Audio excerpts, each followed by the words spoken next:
I've noticed a recurring pattern in Absolute Green Lantern. Once each big storyline reaches its end and the audience is left on tenterhooks in anticipation of what comes next, the story pulls back and ventures into outer space. This last happened when the new Green Lantern's origin story was told. The story went off into deep space and focused on the conflict on the horizon, and something very similar happens in issue 13. But before I get to that, here's a very brief recap of the story so far, for those that need a refresher.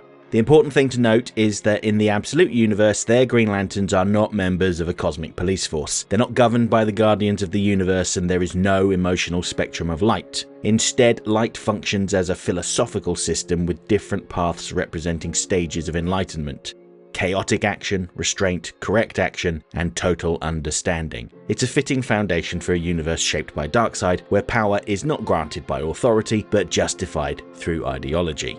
Although the last issue may have completely upended that idea, but more on that in a minute. The story of Earth's Green Lanterns began in the town of Evergreen, a place defined by conformity and decay. When the alien Abin Sur arrived and began assessing the citizens, what looked like a massacre was actually a recruitment drive. He was selecting candidates for a coming war against the Black Stars and their living planet Mogo. Among those caught in Evergreen were Jo Mullein, Hal Jordan, and John Stewart. When Joe's wedding ring absorbed Abin Sur's power, Evergreen was destroyed and Hal crossed an irreversible line by killing him. An act that bound Hal to the Black Flame and transformed him into a Black Hand. Though Joe later freed him, the consequences of that moment continued to be felt. While Jo sought refuge with her ex-wife Cameron Chase, in came industrialist Hector Hammond, who looked to profit from the Evergreen incident. His team recovered the remains of Abin Sur and used them to create a monstrous weapon. By submerging survivor Todd Rice in the black residue, Hammond created Obsidian, a powerful but mindless entity that could be controlled through a psychic link. Obsidian felt a connection to Hal Jordan and used it to track them down. When Obsidian cornered the group, Hal manifested an entirely new power, a pink light he described as action without thought, or love. It's almost like the other side of the Black Flame. This new light suggests that the philosophical spectrum might extend beyond the four paths previously described, so maybe the rules of this universe are far less rigid than they first appeared. The battle ended with Obsidian broken apart, and just as the dust settled, another figure arrived, Tomar-Re, now in control of Abin Sur's vessel. He, like Joe, is an anomaly, someone who has seized the power of the flame without undergoing any training, and his mission is simple: kill Mogo. And this is where the pattern I mentioned earlier comes in. Issue 6 ended with Joe and Hal reaching safety, only for Issue 7 to shift the action into deep space, revealing the true scale of the war against the Black Stars and introducing figures like Sinestro, who rules from the corpse-strewn surface of Mogo itself. Issue 13 does something similar.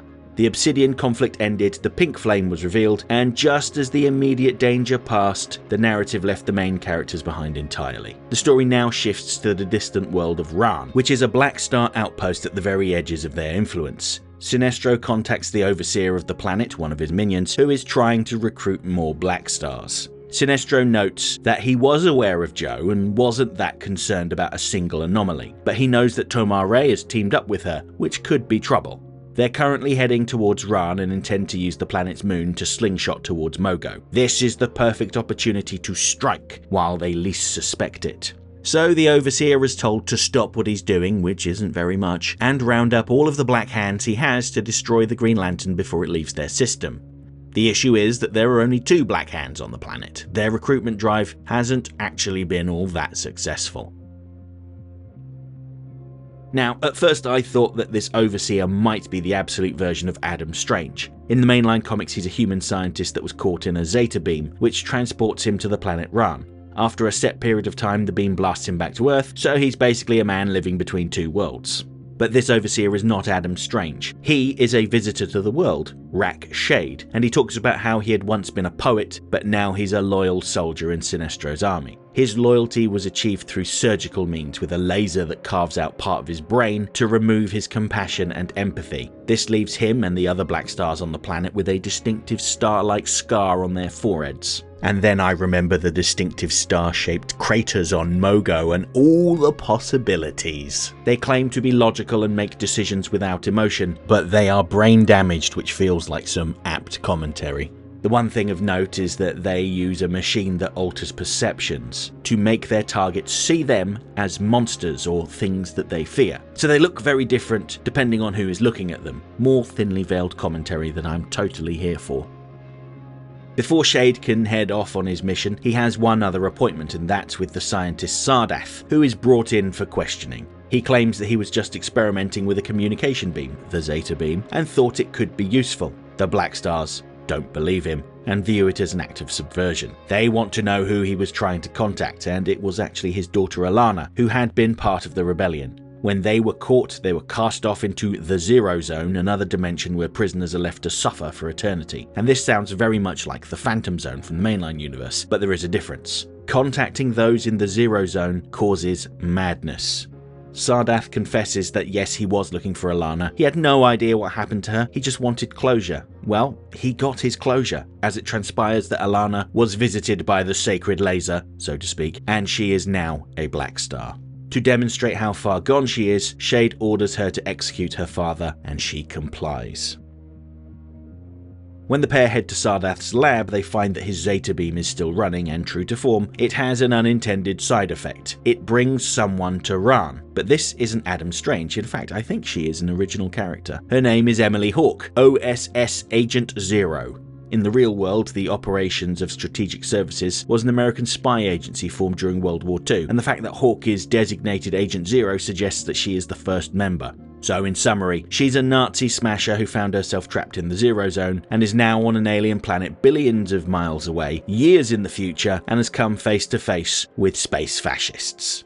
She describes how the last thing she remembers was shooting Baron Blitzkrieg and then a flash of light. Still, despite the unfamiliar surroundings, she knows the enemy when she sees them, and she does what she knows best. She fights. Despite Shade's best efforts to intimidate her, she ignores his illusions and simply breaks his neck, calling him another weak little fascist, before the Zeta beam wears off and sends her back to where she came from. It's here that we are shown the secret of the Zero Zone. Throughout the issue there were references to how the only way out was to delve deeper into madness, and when we see Hawke back there, it's full of corpses. And we are given a glimpse behind the mask. The Zero Zone is, or is just the home of, a manhunter. So yes, this definitely feels like an intermission, but Al Ewing has taken the time to introduce some new characters and expand the world. At the moment, I'm not really clear what this glimpse behind the mask actually means, but I am certain that all will be revealed before too long. I also want to commend the fact that Ewing resisted the temptation of introducing Adam Strange and instead used a new character that touched upon the role that women had in the Second World War. One of the most striking things about Absolute Green Lantern is how deliberately it centers women, people of color, and queer characters at the core of the story. At a time when representation and civil rights are still being contested around the world, stories that insist these voices matter feel necessary. And while this is a spacefaring philosophical monster story, ultimately it's really about diversity and how we are stronger when we work together and defend each other. Absolute Green Lantern 13 is available now from all good comic shops. I would encourage you to research your local comic shop, and if you don't have one, I'm certain there are dozens of good stores nearby that would be happy to mail you your comics.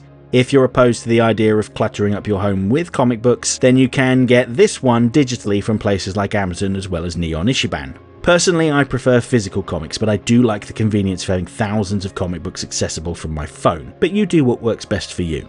Only a small update on my physical collection this week. I gave in to my curiosity and picked up the first 7 issues of the New 52 Lobo series, mockingly referred to as Twilight Lobo. But I can't quite bring myself to read them all. Needless to say, after reading the first issue, I see why they scrapped it. Next time. I'll be back shortly with a video about Bleeding Hearts number 3, a comic written by the writer of Absolute Martian Manhunter. This issue shows the zombie poke returning to the Horde with the unsettling emotions of compassion and empathy. And next week I'll be talking about Absolute Batman number 19, which sees the introduction of one of Arkham's most nefarious doctors, Jonathan Crane, the Scarecrow. Hope to see you then.